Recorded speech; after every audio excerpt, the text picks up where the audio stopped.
C'est donc demain jeudi, hein, voilà, il faut le rappeler, hein, c'est pas aujourd'hui. On est mercredi aujourd'hui. Merci à vous qui nous rejoignez sur Radio Espace. Vous nous écoutez à Cancan sur 99.7. Vous êtes à Bokeh 99.7 également à modulation de fréquence. Merci à ceux qui nous rejoignent évidemment du côté de Zérékoré 99.7. Mesdames et messieurs, on poursuit l'émission évidemment avec ce autre dossier. Corruption dans le secteur public. Les GG dressent un topo comparatif de Jacques Lévalino. On essaye de comprendre évidemment un phénomène. Ça fait 17 ans. On évoque évidemment ces sujets dans notre émission. La particularité cette fois-ci, c'est quoi exactement, mon cher Jacques Léva? Alors, l'important ce matin, c'est de faire un topo, donc de faire une comparaison entre ce qui a existé et ce qui a existé avant l'avènement du CNRD et ce qui a existé depuis l'avènement du CNRD jusqu'à aujourd'hui. J'ai donc pris quelques chiffres et toléré, hein, ce sont des chiffres officiels. C'est pas moi qui les ai inventés. C'est le gouvernement de Doumbouya qui ont donc parlé, qui ont accusé les anciens d'être versés dans la corruption avec. J'ai bien compris. Donc quand tu parles de gouvernement de Doumbouya, c'est Biavogui entre autres. Et non, Biavogui, Goumou, voilà, tout ça. C'est cela. Comme c'est sous Doumbouya, donc on prend le chef. Évidemment. Donc si vous prenez les dossiers qui sont instruits, donc il y a des personnes qui sont inculpées, qui sont détenues en prison, mais sur l'ensemble des dossiers instruits à ce jour, il n'y a qu'un seul dossier qui a connu de l'aboutissement et pour lequel il y a eu une condamnation. En tout cas, condamnation, je crois que le dossier a été même fermé parce que l'intéressé n'est pas là. C'est le cas de l'ancien DAF de la Cour constitutionnelle, donc Sidiki Silla, qui était poursuivi pour détournement de 12 milliards de francs guinéens. Donc lui, il a été, le dossier a été instruit, c'est à son absence, il y a eu donc condamnation. Pour les autres, il y a eu de l'inculpation, mais on peut considérer, je crois que les juristes accepteront avec moi ce terme-là, que pour l'instant, on est au stade des suspicions. Parce que tant que il n'y a pas eu véritablement de procès pour qu'il y ait condamnation, on va donc considérer que nous sommes au stade des suspicions. Vous avez donc en tête de cette liste Ibrahima Kassori Fofana, l'ancien Premier ministre, qui est donc poursuivi pour la gestion d'abord de la Mamri, mais ensuite des fonds qui étaient dégagés pour la gestion de la crise Covid. Vous avez donc deux montants qui sont répertoriés là, 46,2 millions de dollars, ensuite 81,2 milliards de francs guinéens, soit 9 millions d'euros. Donc les deux montants qui sont indiqués. Suspicion. Mohamed Diané, l'ancien ministre de la Défense nationale, poursuivi donc pour détournement de fonds publics, enrichissement illicite. Je l'ai vu d'ailleurs étonné la dernière fois parce qu'il se demandait le compte. Parce que jusqu'à aujourd'hui, aucun montant n'est affiché. Donc ça, c'est ça la vérité. Aucun montant n'est annoncé. On ne lui a pas dit clairement combien. Si on parle de détournement, normalement, on devrait savoir. Pour le détournement, on devrait dire. Peut-être pour l'enrichissement illicite, là, à mon avis, même ceux qu'eux, ils sont très loin du compte. Pour l'enrichissement illicite, on peut ne pas avoir le montant. Mais pour les détournements, aucun montant n'a été brandi. Donc, pour lui, vous ne pouvez rien dire pratiquement. Souleymane Traoré, l'ancien DG du FER, donc lui, c'est 387 489,2 dollars. Je crois c'est un peu ça. Lui aussi pour enrichissement illicite, et les comptes qu'on a, ces comptes, vous savez, on avait ouvert ces comptes et également les comptes de ses deux fils. Un avec 271 732 euros et puis le second avec 493 millions 820 000 francs guinéens. Ça, c'est le deuxième fils. Donc, c'est les montants qui avaient été retrouvés sur leur compte. Donc, on s'est mis à se poser des questions. Comment ça s'est retrouvé là? Pour Damaro et compagnie, c'est 15 milliards de francs guinéens. Donc, pour le dossier du palais. Sidiki Silla, donc, j'ai parlé de lui, pour qui il y a eu de l'aboutissement. Ibrahima Kourouma, l'ancien ministre de la ville, lui également, le montant n'est pas connu, détenu donc à la maison centrale.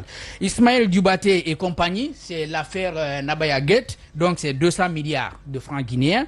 Et puis vous avez Djoulde de la SEG, c'est 3 milliards 678 millions de francs guinéens. Lui aussi, il n'est pas seul, c'est avec son DAF. Vous avez Luceni Nabé, 2 millions de dollars.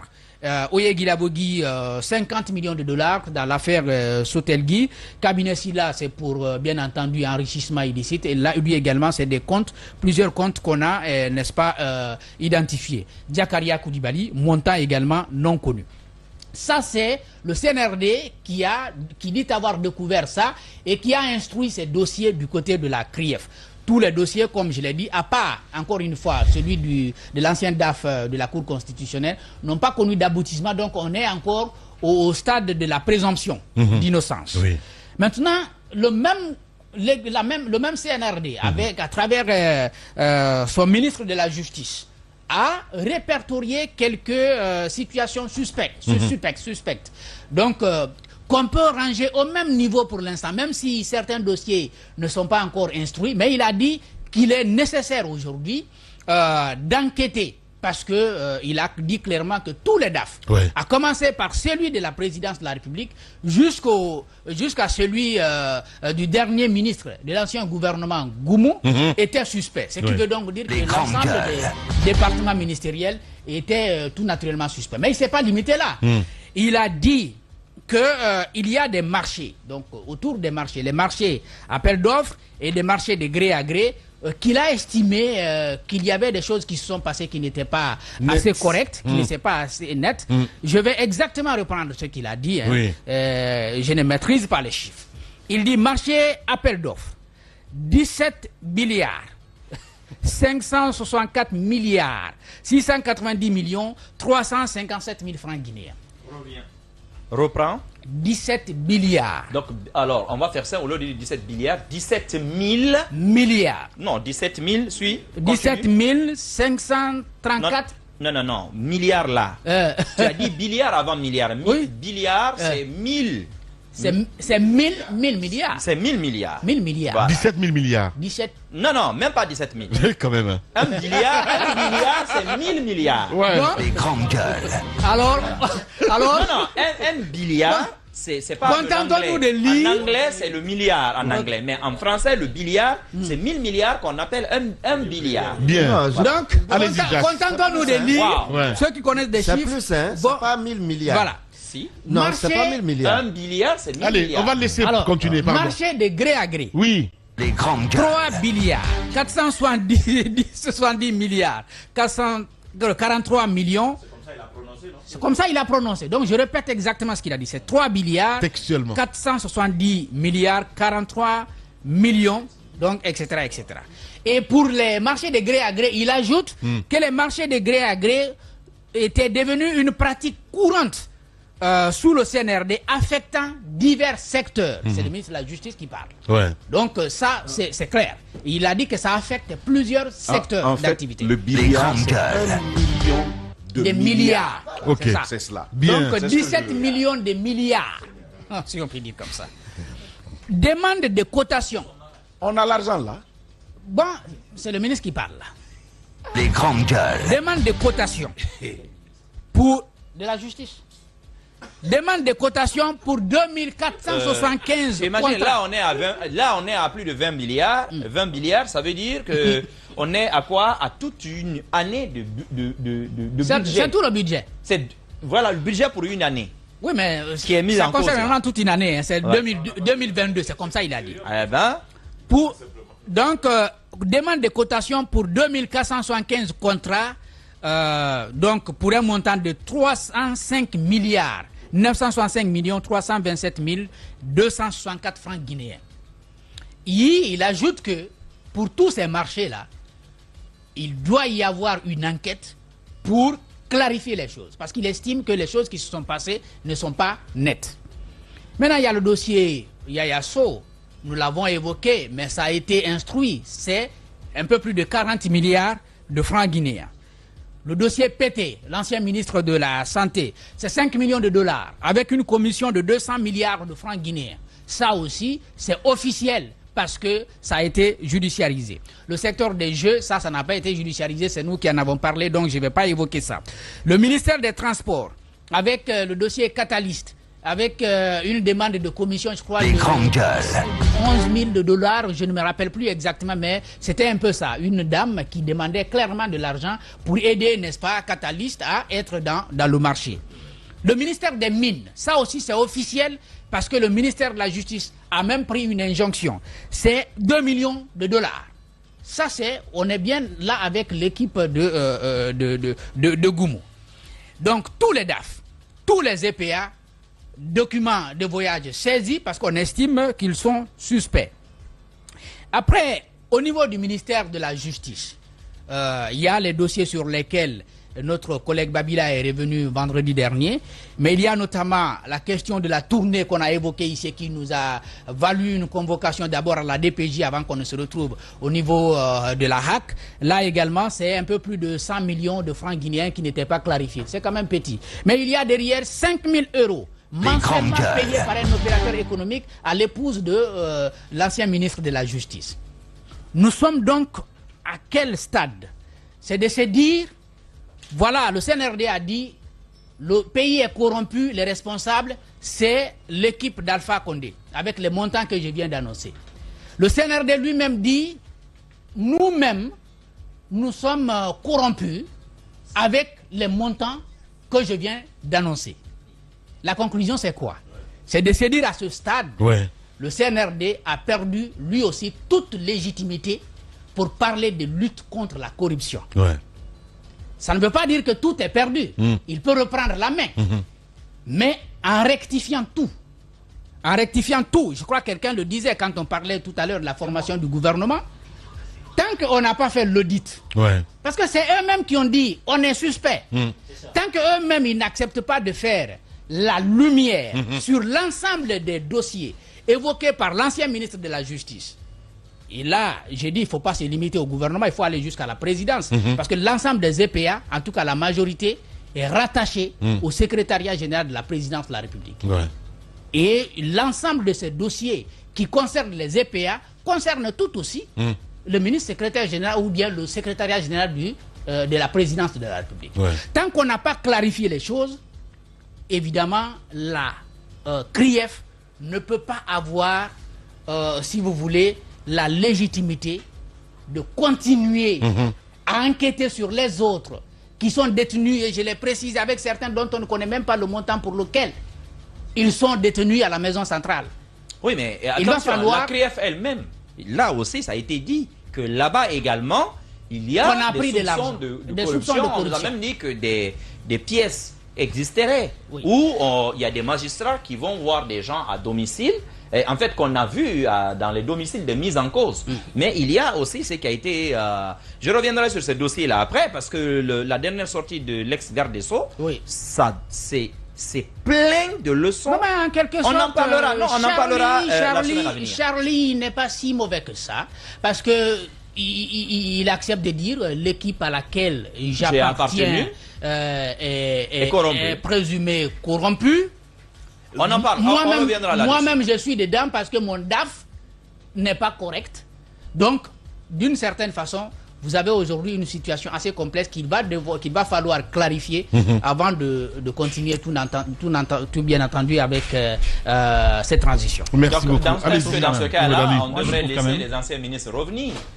Mais c'est ça, en fait. Avant l'équation difficile, justement. Allez-y, Mohamed Ali. Laisser revenir pour qu'ils couvrent leurs traces. Moi, je trouve que, d'ailleurs, je partage largement l'avis de Jacques à dire que aujourd'hui...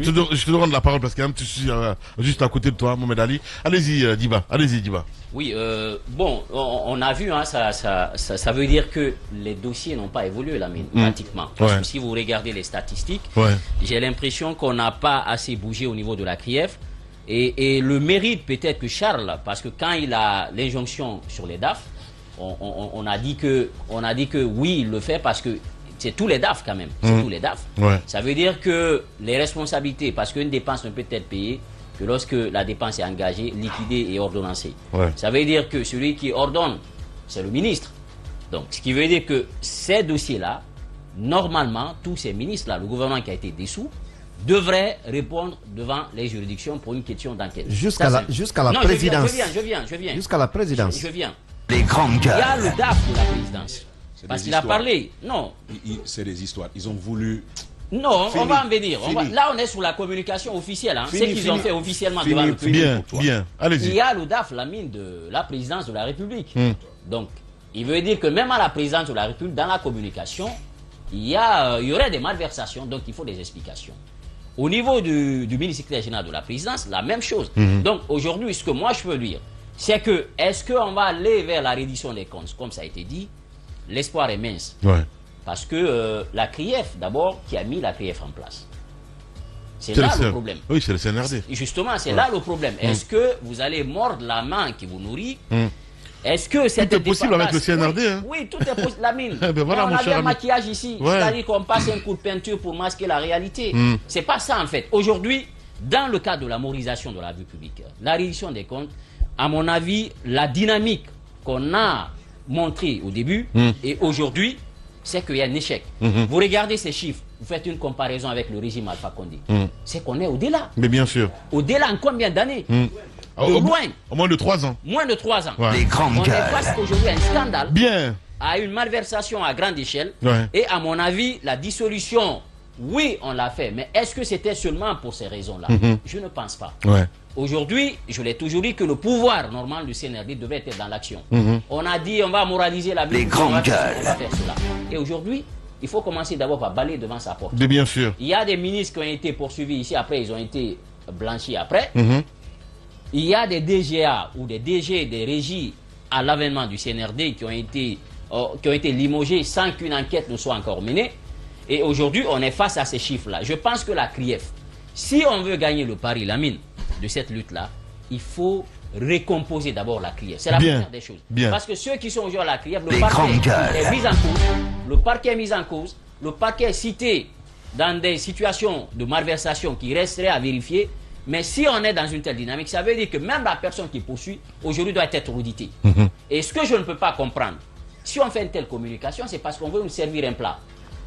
Sinon, si on voulait vraiment lutter contre la corruption, les mécanismes sont connus. Les grandes gueules. Dans chaque département, il y a un contrôleur financier. Bien sûr. Le ministre ne peut pas engager une dépense sans l'avis du contrôleur financier.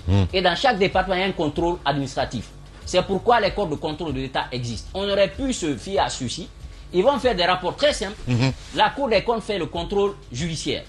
Ces rapports-là auraient pu les aider au lieu de nous faire une communication comme ça à la télévision.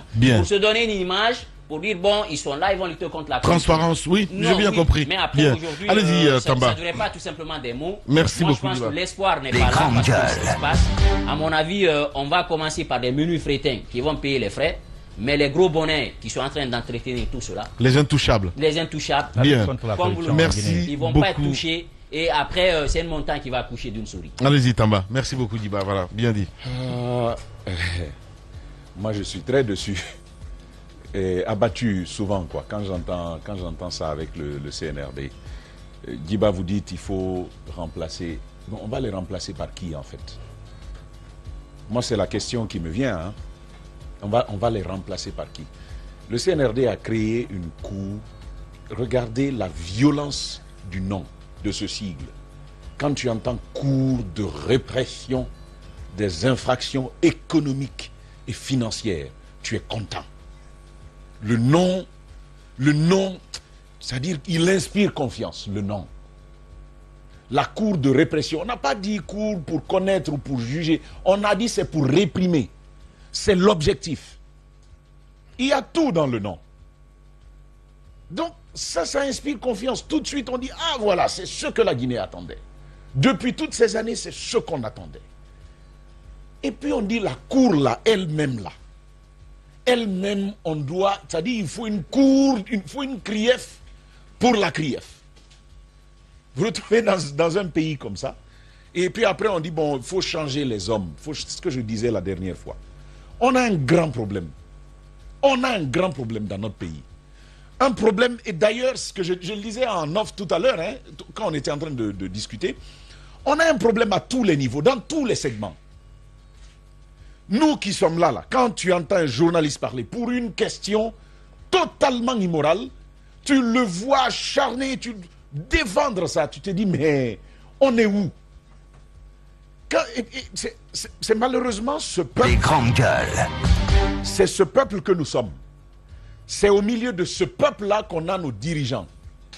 C'est comme nous sommes que nos dirigeants sont. Et il suffit de tourner un peu dans la circulation, tu vois comment le chauffeur se comporte, tu vois comment le client, le passager, il se comporte, tu vois comment au marché on se comporte. C'est là que tu vas... Regarde, allez à Madina, prenez votre voiture, vous avez une nouvelle voiture, vous allez à Madina, vous dites, je veux vitres teintées. Les surfacturations dont on parle dans les marchés publics, là, les champions de la surfacturation, c'est les jeunes, là. Ceux qui font vitres teintées, là. Le caoutchouc de 15 000. Attendez, ils sont trop petits dans cette histoire-là, quand même. Je suis désolé, en train de vous dire quelque chose, Lamine. Oui, je t'écoute. Je suis en train de vous dire quelque chose. C'est un mot de Bien. Vite, la toile, la petite toile teintée qui coûte 10 000, 15 000, on te vend ça, tu sais à combien? Quel 200 000? Ça dépend de comment tu viens. On peut te dire 800 000 pour ça. Un jour, le monsieur me dit 450 000. Je le regarde. Bah ouais, mais bon. Je me suis énervé. J'ai dit, mais toi... Si c'est Tamba. Si c'est Tamba qui gare ou la Lamine, attendez. 2 millions.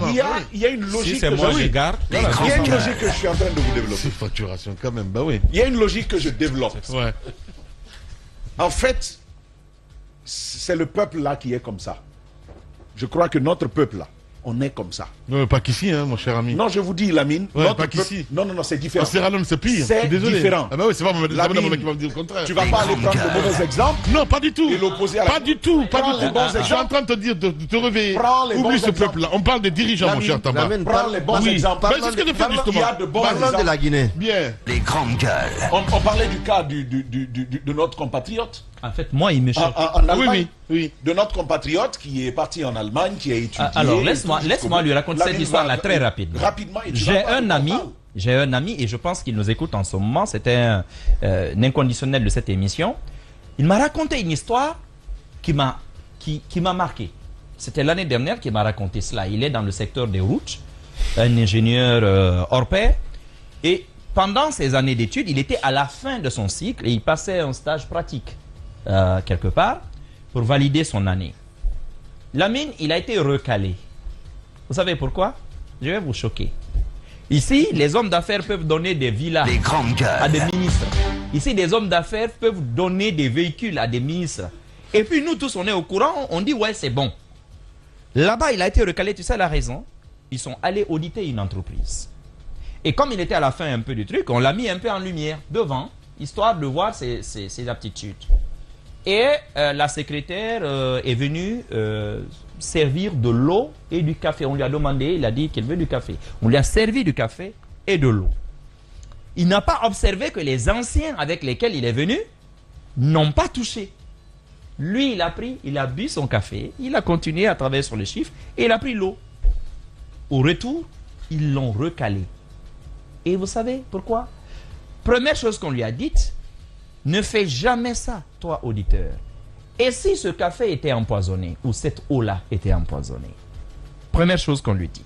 La deuxième chose, là où tu reçois ne serait-ce que de l'eau à boire, tu as une prédisposition à être avec ces gens-là. Donc à manquer de vigilance, tu as une prédisposition, voilà, tu as une prédisposition déjà à te montrer, si tu veux, plus flexible et complaisant. Lamine, voilà pourquoi ces nations-là s'en sortent. Alors, voilà pourquoi ces nations-là s'en sortent. Rapidement, ce que j'essaie de dire, c'est que la douleur que moi j'éprouve avec ça, encore une fois, c'est pas que c'est pour ceux qui nous écoutent, c'est pas de l'argent qui a été totalement volé, c'est Billiard dont on parle. Ce que l'on dit, c'est que le processus par lequel... Faut bien prononcer, c'est Billiard. Les marchés ont été passés.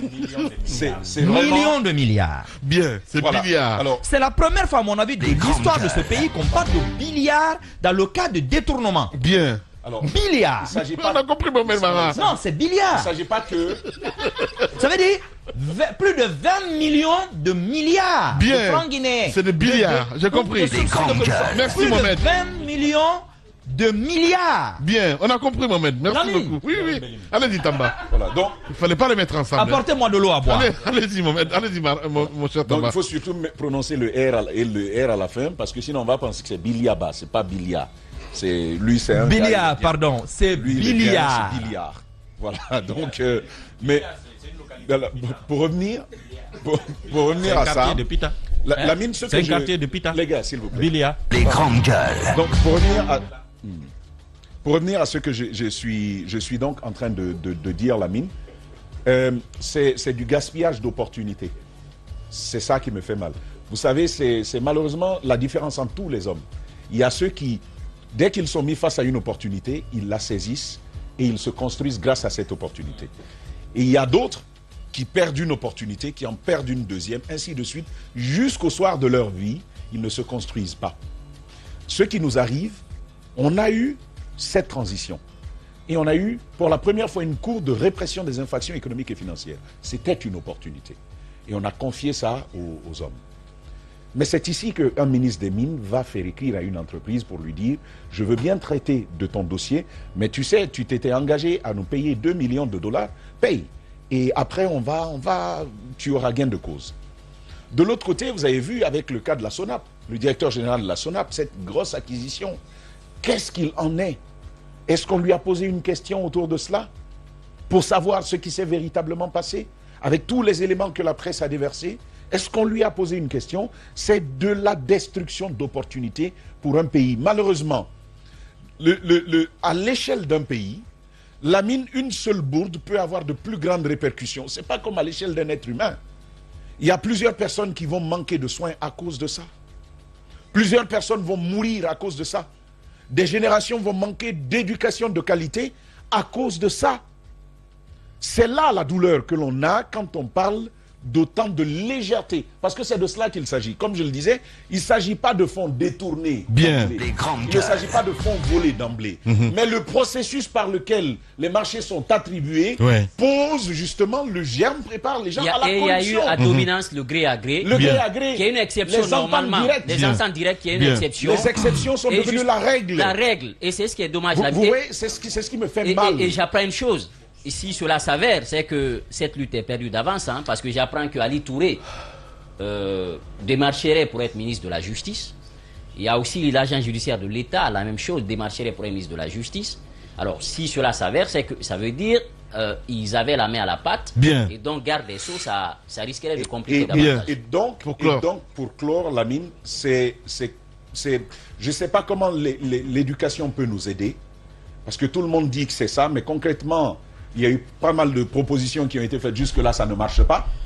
Alors, il faut vraiment que... Tu veux faire des propositions à la... Oui, mais attends, ça dépend de qui fait des propositions. Je vais terminer, vous allez réagir. Des propositions faites par des gars comme Guillaume. Alors, non. Il va finir. C'est là-dessus que tu vas compter. Mohamed, il va finir, s'il te plaît. Allez, vas-y, Tamba. Mais ce qui fait qu'ailleurs, on regarde à la chose publique avec beaucoup de gravité et de sacralité. Ça, c'est dans l'éducation qu'on obtient ça. Pour respecter la chose publique, la gérer en se disant « ça ne m'appartient pas ». Mais en se disant surtout que une seule faute de ma part peut entraîner pour une génération entière un dommage incorrigible, irréversible. Et donc, il faut vraiment réfléchir à l'éducation. Certes, les familles sont interpellées par ce qui est en train de se passer. Parce que moi, je vais vous dire, je termine avec ça. On peut changer ces hommes-là. On en a changé combien de fois? C'est la même situation. Je suis ici depuis combien d'années? Depuis plus de 10 ans. La mine, c'est toujours les mêmes situations. C'est marché gré à gré. C'est corruption. C'est détournement de fonds. C'est ça que j'entends. C'est cela que j'entends. Ça ne change pas. Bien. Et donc, vous allez changer ces gens. Finalement, on va peut-être se résoudre à dire que nous avons une société malade et que nous sommes comme ça. Nous, la Guinée, on est comme ça. On peut pas faire. Comme lui-même il l'a dit une fois, on ne peut pas faire de nouveaux Guinéens. Je suis désolé. Bon. Voilà.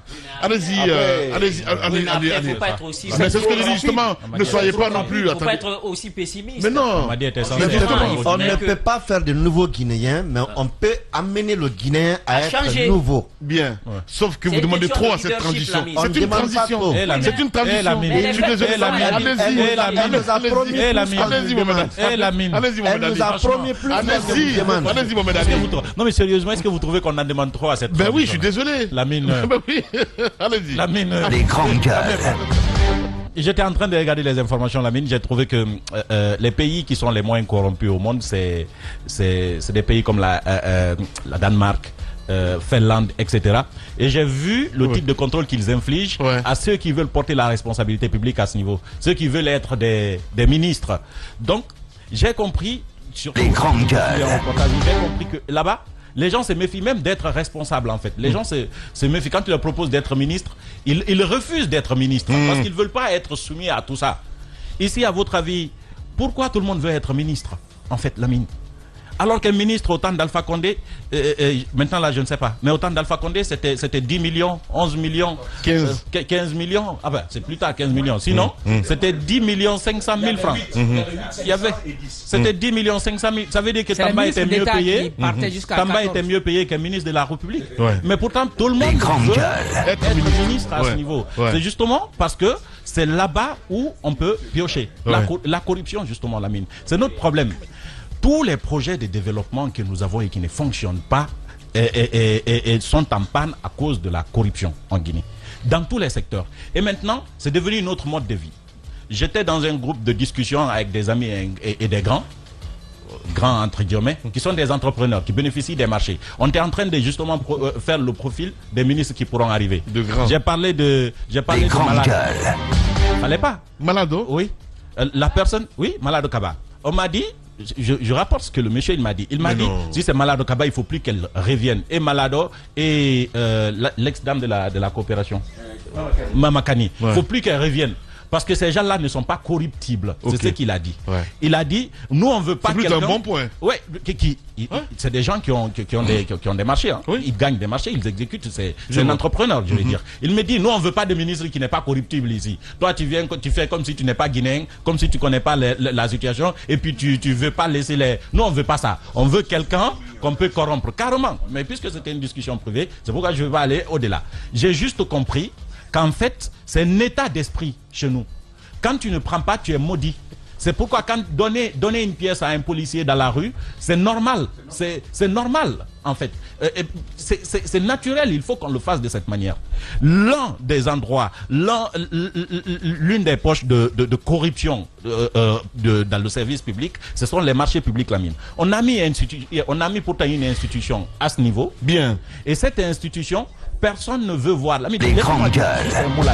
Parce qu'on a eu quand même la chance de faire une formation avec eux pour comprendre un certain nombre de choses. Si je parle de l'ARMP, qui est affiliée aujourd'hui à la présidence de la République, personne ne veut que cette institution émerge. Pourquoi? Parce que c'est cette institution qui est capable de vous dire quel est le marché qui a été passé dans la régularité et quel est le marché qui est entaché d'irrégularité. Vous comprendrez que au ministère de Transport, je l'ai dit ici une fois, depuis, on nous fait le témoignage, depuis plus de 30 ans, tous les contrats qui se sont passés là-bas n'ont jamais été des contrats réguliers. Si on les audite, tous ceux qui ont passé ces contrats vont aller en prison. Et c'est la même chose dans d'autres secteurs. Ça, c'est uniquement le transport. Trouvez le secteur minier. Trouvez d'autres contrats qu'on a ficelés. Les contrats de gré à gré. Quand on vous dit dans quelles conditions vous pouvez passer le contrat gré à gré, eh bien, vous renoncerez au contrat gré à gré. Vous-même entrepreneur. Merci beaucoup. Donc, ces institutions-là, on doit leur donner de la force et des moyens de coercition. On doit permettre de minimiser, parce que je ne dis pas d'éradiquer la corruption, c'est impossible, mais de minimiser la corruption pour que les gens réfléchissent 2 fois avant d'accepter une responsabilité, justement de passer un marché public ou non. Si ce n'est pas le cas, ça ne marchera pas. Merci beaucoup. Et vous parlez de nouveaux Guinéens. Le président Mamadi Doumbouya, c'était notre nouveau Guinéen. Tu comprends pas ce que je dis? Expliquez-moi parce que j'ai envie de comprendre. Voilà. Mamadi Doumbouya, il a dit qu'il ne peut pas faire de nouveaux Guinéens. Oui, voilà. Mais je veux dire que lui, il était notre nouveau Guinéen. On comptait sur lui parce qu'il n'était pas dans le système. Bien. Parce que... Mais non, mais attendez, c'est pas un régime normal là quand même, Medali. Oui, je dis ce que j'ai dit, j'assume ce que j'ai dit. Il n'était pas dans le système. Il n'était pas dans le système. Medali, s'il te plaît, merci. Là, tu rentres dans le décor là. Tu rentres dans le décor là, c'est ça. Vous allez me laisser finir. Mais non, mais je sais bien justement. Laissez-moi aller. Mais vas-y. Il n'était pas dans le système. Il n'était pas dans le système parce qu'il n'était pas décidé. Il vient d'où? Vous savez mieux d'où. Comment ça? Il vient d'ailleurs. Il n'était pas politique. Comparativement aux autres, eh ben on le préfère. On le préférait. Mamadi, on se disait, lui aujourd'hui, il est capable de faire ceci, il est capable de faire cela, il est capable de faire changer ça. C'est pourquoi on a accompagné les décisions. Qui n'a pas accompagné les premières décisions? Et pourquoi vous les avez accompagnées ces décisions-là? Je suis en train de dire que c'était notre nouveau Guinéen parce qu'on estimait qu'il était hors système. Aujourd'hui, si le système l'a englouti, C'est malheureux, ça voudrait dire qu'on ne peut pas faire un Guinéen, on ne peut même pas faire évoluer un Guinéen vers le bon. On est simplement mauvais. Merci beaucoup. Voilà. Mais tu peux partir au Burkina Faso. Sur des chiffres. Allez-y, j'ai envie de dire que le système, c'est pas que le gouvernement, hein, c'est l'environnement. Voilà, il était dedans. Alors, sur les chiffres, Lamine, appel d'offres restreint. C'est ce qui nous a agenouillés, malheureusement.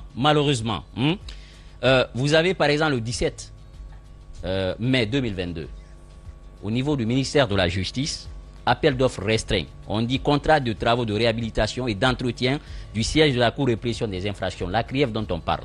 C'était 1 milliard. 1 milliard 185 millions. Ce n'a pas été signé par Charles, mais l'ancien ministre, en 2022. Appel d'offres restreint. Maintenant, on continue, toujours pour la même maison centrale. Plus loin, après on dit contrat de travaux de réhabilitation de la maison centrale de Conakry, lot 2, travaux d'extension, appel d'offres restreint, toujours. On dit 17 milliards 367 millions. L'entreprise adjudicatrice est Belco SARL. On continue, on dit contrat de réhabilitation de la maison centrale encore de Conakry, lot 1, travaux de rénovation, appel d'offres restreint, toujours, 7 milliards. Toujours la même maison centrale, on dit contrat de travaux de réhabilitation de la maison centrale de Conakry, lot 3, cette fois-ci, travaux de construction du bloc des détenus R+1, 13 milliards. Appel d'offres restreint. Contrat de travaux de réhabilitation de la maison centrale de Conakry, lot 4, travaux de construction du bloc administratif, sécurité et VRD. Appel d'offres restreint, toujours 10 milliards. 10 milliards. Ça fait 1 million d'euros. Presque 48 milliards. Ouais. Presque 48 milliards. Rien que le ministère de la Justice, en 2022, début 2023. Appel d'offres restreint. Pour qu'on fasse un appel d'offres restreint, il y a des exceptions. Ils le savent, c'est dans la loi, Lamine. C'est dans la loi, Lamine. Quand vous écoutez Gawal, ils ne savent pas. Ils ne le savent pas. Est-ce que construire une maison, ça veut dire qu'il faut détenir un brevet? Un brevet pour ça? Non, réhabilitation même d'abord. Et ils ont appelé quoi réhabilitation, vous le savez? Vous comprenez? Il y a beaucoup de pinceaux aussi et là, un peu de sanitaire. Normalement, s'il faut le faire, c'est qu'on est face à une situation où ceux qui détiennent l'expertise sont rares. En ce cas, on peut le faire. Ou par exemple, ça nécessite un brevet ou une licence que beaucoup n'ont pas. On peut le faire. Non, Djiba, je voulais juste apporter une précision. Les cas d'urgence. Ça se systématise. C'est ça ma douleur. Justement. Ça se systématise, Lamine. Ouais. Regardez sur combien de marchés on dit appel d'offres restreint. Appel d'offres restreint. Appel d'offres restreint. C'est pourquoi il faut parler de la près de 50 milliards d'appels d'offres restreints sur un seul département. Là, on ne parle même pas des infrastructures. Parce que là, on est au département de la justice. Pas un seul département, il faut dire à un seul endroit, à la maison centrale. Et celui qui doit lutter contre il n'est même pas la commune de vous parlez de... En effet. Du formateur de l'AMP sur la segmentation des budgets d'un seul département par rapport à ce genre d'affaires d'offres. C'est formellement interdit et ils le savent, Lamine. Ils le savent, Lamine. Il y a une école primaire, du côté de Madina qu'on devrait rénover. Laissez-moi juste placer. Je voulais juste terminer, je te laisse continuer. Je voulais juste dire, à la suite de tout ce que vous entendez, le président Doumbouya, plutôt que de s'attaquer à ça, vous attaquez à des journalistes qui vous disent, Monsieur le Président, ça chavire. C'est notre vocation, c'est ce qu'on fait là. Et on dit ça chavire. Et est-ce que dire ça, c'est soulever le peuple? Le peuple a droit à savoir ce qu'on est en train de nous faire. Ce qu'on est en train de nous faire est injuste, c'est intenable. Et on ne peut pas soutenir ça. Absolument. On ne peut pas soutenir ça. Moi, si j'ai cru à cette transition à partir du 5 septembre, aujourd'hui, je ne peux plus. Je ne peux plus. Lamine, je le redis, je ne peux plus. J'ai de la conscience, moi. Je ne peux plus. Ce qui est en train de se passer est intenable. Tu ne peux le dire à personne. C'est invendable, c'est indigeste, ce qui est en train de se passer. Et regardez pendant ce temps, on vous coupe Internet. C'est ce qui a d'immoral dans cet acte-là. Ce qui a d'immoral. Des gens qui se débrouillent, qui vendent sur Internet. On vient, on ferme. Vous avez suffisamment pour vous, pour vos parents, pour vos amis et d'autres personnes après vous. Ceux qui se débrouillent pour pouvoir exister, pour pouvoir subsister. Parce qu'il s'agit d'existence. On ferme les vivres. Et puis vous êtes là maintenant, vous regardez. Il n'y a rien à manger. Des parents déshonorés parce qu'ils n'arrivent pas à payer leur loyer. Des parents déshonorés devant leurs enfants parce qu'ils n'arrivent pas à donner à manger à des enfants. Où est la morale, où est la vertu dans cette gouvernance? Où est l'éthique? Ce n'est pas normal et il faut dire ça au CNRD. Bien. Ce n'est pas normal. Le message est passé, mon cher Tamba. On reviendra à 11h, évidemment, avec d'autres points à évoquer avec vous, auditeurs et téléspectateurs. Vous êtes chez les GG. À l'école primaire, à la base, on vend des notes. Il faut qu'on sorte cette culture-là. Qu'on construise la culture du mérite et la culture, en fait, l'amour de ce pays-là. Parce que c'est la différence entre nous et les autres. Quand vous voyez, par exemple, les Américains retourner tout un pays pour retrouver un seul de leurs citoyens, c'est l'amour du citoyen et l'amour de la patrie. Ouais. C'est-à-dire l'Amérique d'abord, les Américains d'abord. L'Américain, il est coincé dans un pays. Les grandes gueules. Une seule personne. Bien. Mais ici, nous, entre nous, où est l'amour que nous avons entre nous, citoyens d'abord, mais aussi l'amour entre les dirigeants et ceux qui dirigent le peuple. L'injustice, elle est, en fait, nous-mêmes, nous l'entretenons. Nous savons, regarde l'exemple le plus palpable que nous vivons actuellement, que les médias sont en train de traverser. Depuis 3 mois maintenant, on est en train d'asphyxier les médias. À part les syndicalistes qui sont essayés de se joindre au combat, le peuple est attentiste. Ça n'a pas commencé par cela.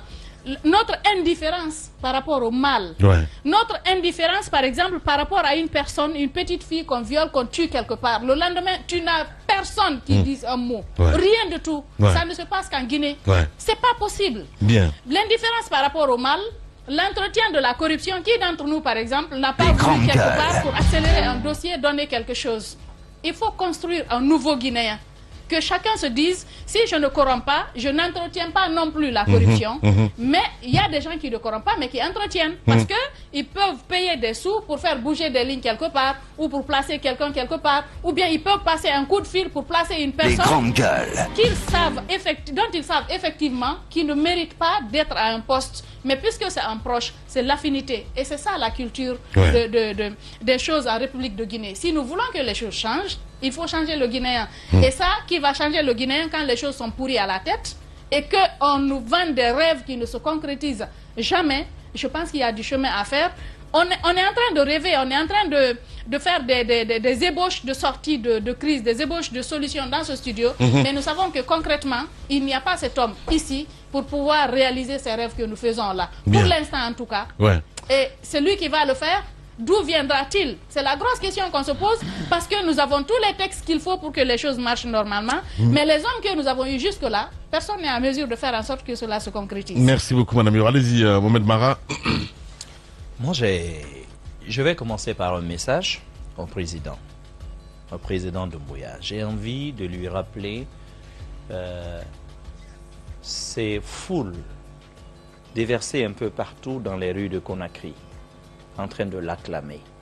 Je veux lui rappeler la journée mémorable du 1er octobre 2021 quand il a prêté serment. Je vais lui rappeler surtout la journée mémorable du 2 octobre.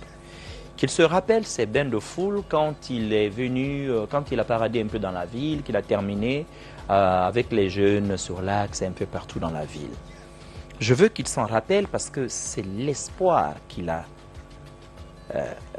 provoqué et qu'il a personnifié, j'ai envie de dire, aux yeux de beaucoup de Guinéens. Il y en a encore qui continuent de croire qu'il peut changer les choses. Moi, personnellement, je pense que s'il y a quelqu'un qui peut bien changer la donne, c'est encore lui. Il peut encore le faire. Tout n'est pas encore perdu. Les grandes gueules. Parce que l'homme est perfectible. L'homme est perfectible. Ce qui est... Là où je garde un peu d'espoir, c'est que jusqu'à présent, je ne crois pas avoir entendu 2 dossiers ou 3 dossiers où on dit le président lui-même a reçu de l'argent ou c'est lui-même qui a ordonné. Je ne sais pas si vous avez fait attention. Généralement, les dossiers, vous pouvez remonter parfois jusqu'au secrétariat général, ça s'arrête là. Mais je n'ai pas souvenance de ce type de choses. Cependant, je veux lui dire qu'il peut encore rectifier les choses. Nous savons pour certaines sanctions, pour certains officiers qui auraient touché de l'argent et qui n'ont même plus droit à la parole. Mais nous voudrons la même rigueur quand il s'agit du gouvernement civil. Monsieur le Président, ils sont en train de dévoyer votre engagement, ils sont en train de dévoyer votre mission. Ils sont en train de vous rendre la tâche plus compliquée avec les Guinéens. Ce qu'ils sont en train de faire, ils vous engagent sur des sentiers, pas pour votre bien, mais ils le font pour leur ventre. Nous avions dit cela à Alpha Condé ici, que le 3e mandat n'était pas pour lui, mais c'était fait pour eux, pour préserver leur position, pour préserver leurs avantages. Nous vous le disons aussi à vous. Vous pouvez encore rectifier les choses, Monsieur le Président. On est en train de faire des choses dans ce pays que les Guinéens voient. Et ils vous poussent à museler ces Guinéens pour que les Guinéens ne crient même pas leur douleur, qu'ils ne vous disent même pas ce qu'ils voient, ce qui les dérange. Vous parliez de la maison centrale. Ok, les travaux sont finis, mais où sont quand même avancés? Est-ce que cela a changé les conditions de vie de ces prisonniers? Comment pouvez-vous comprendre qu'on injecte 50 milliards, pratiquement 50 milliards sur cette maison centrale? Vous avez vu, la technique, elle est très simple. On fragmente. On fragmente. Saucissonner. Oui, saucissonner, ça c'est après. Oui. Ça me rappelle. Voilà. On fragmente. Là-dedans, je ne sais pas si tu peux me rappeler ce chiffre, mais on a fragmenté tellement que même une véranda s'est retrouvée en lot. Justement, au niveau du lot 4, oui? Lot 4, on dit travaux de construction du bloc administratif, sécurité et véranda. Appel d'offres restreint, 10 milliards 634. J'avais bien dit c'était 10 milliards. Les grands gars. Mais vous imaginez, on dit construction et une véranda. Véranda est devenue presque un lot à part. Ça ne vous dit... Ah, c'est quelle véranda ça? 10 milliards. Oui, véranda. Non, c'est véranda. C'est un immeuble et une véranda, non? Véranda. D'accord. On dit, je le sors, contrat de réhabilitation de la maison centrale de Kona, lot 4, travaux de construction du bloc administratif, sécurité et véranda. Bien. C'est la véranda de la reine Elisabeth, ça soit 10 milliards. C'est plus cher que la résidence du Premier ministre. D'accord. Oui. D'accord. Ce seul bâtiment, ce seul bloc administratif avec sa véranda, c'est plus cher que la rénovation. Et ça, c'est bien envoyé de la rénovation de la résidence des premiers ministres. Il faut être précis. Des premiers ministres. Voilà. Lamine, j'ai mal. J'ai mal parce que qu'on nous dise que des marchés publics, rien que sur une année, il y a quand même plus de 21 000 milliards à justifier rien que sur les marchés publics. Je rappelais que c'est quand même le budget, le BND pour une année, pour tout le pays. Et on vous dit que ça, ce n'est même pas toute la période du CNRD. C'est juste une petite période du CNRD. La lumière n'est pas faite. Et la seule chose qui les intéresse, c'est de dire au président, il faut aller vite à la formation d'un gouvernement, il faut y mettre un peu de politique, il faut y faire ceci, il faut y faire cela. Parce que la seule chose qui les intéresse, c'est comment se maintenir au pouvoir. Mais se maintenir au pouvoir, pas pour aider la Guinée. Se maintenir au pouvoir, pas pour faire de nouvelles routes. Se maintenir au pouvoir, pas pour construire de nouveaux hôpitaux. Quand un seul individu peut s'acheter une maison aux États-Unis à presque 1,4 million de dollars, il est nommé depuis quand? Avant qu'il arrive là, qu'est-ce qu'on a vu dans les documents? Qui travaillait pour un service pénitentiaire. Et il peut s'acheter 1,4 million de dollars, une maison. Ça vous fait 13 milliards de francs guinéens. 13 milliards de francs guinéens, ça vous fait combien de salles de classe? Cela vous fait combien de salles de classe en région? Attends, je t'aide. En région. On a construit 13 salles de classe. On n'a pas construit l'école primaire à Madina. 13 salles de classe rénovées à 13 milliards. Donc, vous ne t'étonnez pas. Non. Je ne suis pas là-bas, moi. Non, ça veut dire que 13 milliards. 1 milliard pour 13 milliards de classe. 1 milliard pour rénover. Oui. Non, il faut comprendre. Ils ont supprimé les tableaux. Les nouveaux tableaux qui étaient venus, c'était en LED, mais c'est des LED avec diamant. Faut pas oublier. C'était des tables bancs, oui. C'est ce que Guillaume et son équipe avaient prévu de faire. C'était des tables bancs dont les tables étaient en titane. Vous voyez comme ma paire de lunettes, c'était des planchers en titane et des supports. C'était des supports en or massif. 22 carats pour eux. Donc avec 1,3 million de dollars, 87 villages ont une école de 3 classes. Plus latrine et bureau. Voilà. 87 villages. Voilà. Merci Tamba d'avoir fait Donne-moi juste une seconde, je fais une comparaison. Oui.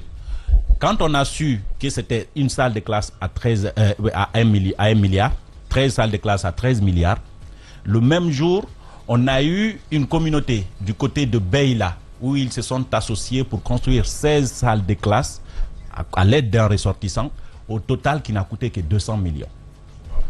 Mais n'oubliez pas que Maurice Sangaré, à son temps, ils ont construit 12 salles de classe à 12 milliards. Là, au moins, ils ont construit. Quand le père marche droit, les enfants marcheront mieux. Sinon, ils feront pire. Ceux qui sont arrivés là, ils sont exactement sur le pas de ceux qui sont passés, mais ils le font en pire. Même en détournement. Et c'est ce qui est grave. Dans le secteur de l'éducation, quand vous entrez, quand vous voyez les chiffres au niveau des infrastructures, c'est hallucinant. Et vous voyez qu'encore, on a plus de 1000 salles, on a plus de 1000 écoles hangars pas reconstruites. 1080. Allez-y, Mohamed, pour clore. Alors, Lamine, vous imaginez, pour les 1080 écoles avec hangars, donc 1000 salles de classe avec hangars, on vous dit ici qu'avec simplement ce 1,3 million de dollars, vous avez quand même 87 villages qui auraient pu avoir 3 salles de classe. Multipliez 3 salles de classe, 3 salles de classe par 87, vous n'êtes pas loin de 300 salles de classe avec bureau, avec latrine. Et on vous dit qu'un individu a pris ça comme ça, il allait s'acheter une maison. Et une maison, vous savez, les États-Unis, la fiscalité sera payée comment? Vous le savez, si vous avez remarqué, il n'est qu'à 2 maisons du lac. Si vous avez regardé sa maison, il est à 2 maisons du lac. Donc l'endroit, la fiscalité doit revenir forcément très cher par an. L'entretien du bâtiment, les 5 chambres avec leur salle de bain, avec leur jacuzzi, tout ce que vous voulez, la piscine et tout. Il va devoir payer du personnel pour nettoyer cette piscine et tout le reste. L'argent va venir d'où, Lamine? Au même moment, nous avons des enfants ici en Guinée qui sont sous des huttes. Parce qu'ils veulent apprendre. Vous avez des écoles sans enseignants, Lamine. Ces enseignants-là, pour certains à l'intérieur du village, ne touchent que quoi? Le SMIC. Bien. 550 000. 550 000 là, on peut en prendre combien? Même à raison d'1 million seulement de francs guinéens, Lamine. La maison centrale vous revient presque à 50 milliards. Vous y avez combien d'enseignants à raison de 1 million?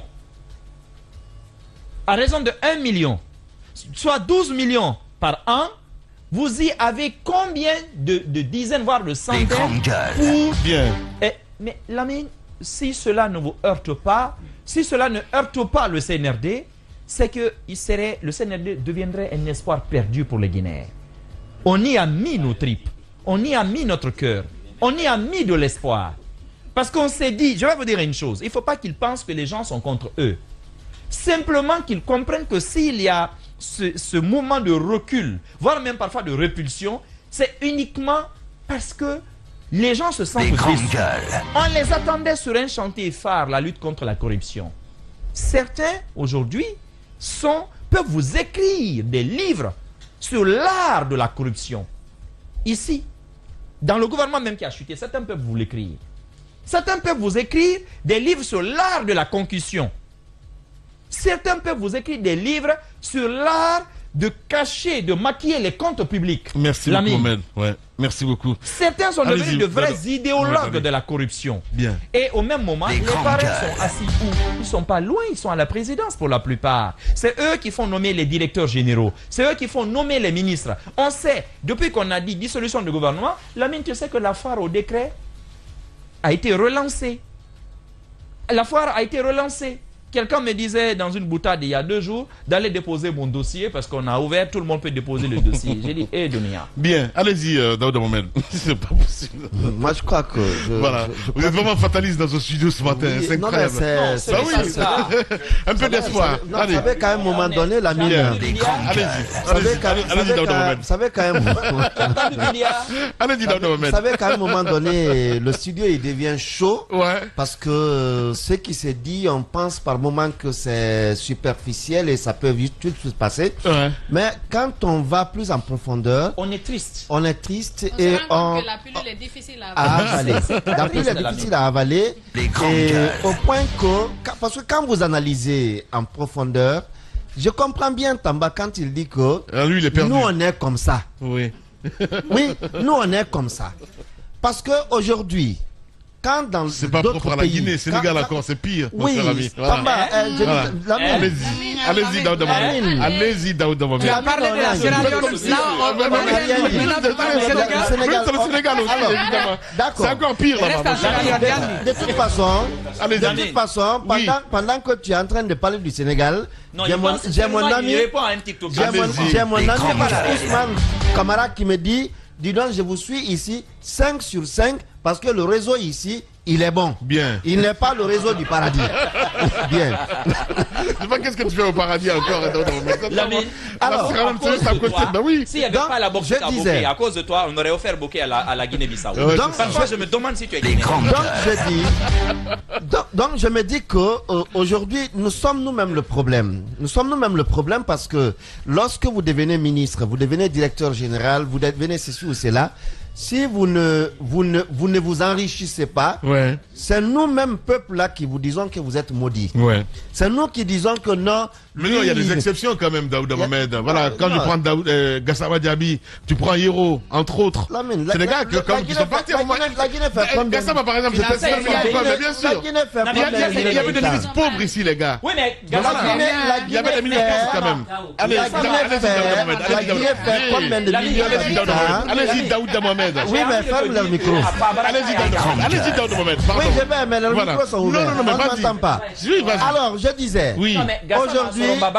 aujourd'hui, Gassama, Mohamed, il est respecté par tous les Guinéens. Je me dis, Soromba Baraka Yako. Tu imagines Gassama dans ce système? Les grandes gueules. De deux choses l'une. Merci. Il serait parti avec Baraka. Alors. Mais en tout cas, on l'aurait réduit à rien. Merci. D'accord. Je ne veux pas voir cela. Allez-y, Daouda Mohamed. À des sommités morales et intellectuelles. Je ne peux pas parler quand Mohamed Mara commence. Allez-y, vas-y. Vas-y, mon grand, vas-y. Alors, moi, je disais qu'aujourd'hui, nous sommes plus de 14 millions de Guinéens. Mais si on ne peut citer que 2 ou 3 comme bon exemple, je me dis que on a un problème. On n'en a pas. Donc, on n'en a pas aujourd'hui. Et qu'on dise que nous sommes comme ça et qu'on ne peut pas changer, je me dis que c'est bien possible qu'on change. C'est bien possible qu'on change parce que nous avons tous les instruments. Nous avons tous les instruments aujourd'hui. Nous avons tous les instruments. Je vais commencer à pagailler dans vos temps d'antenne. Non, mais c'est vrai. S'il te plaît, pagaille pas dans nos temps d'antenne. Non, je vais pagailler dans son temps d'antenne. Allez-y, Daouda Mohamed. Allez, vous restez avec nous sur Espace. L'émission continue.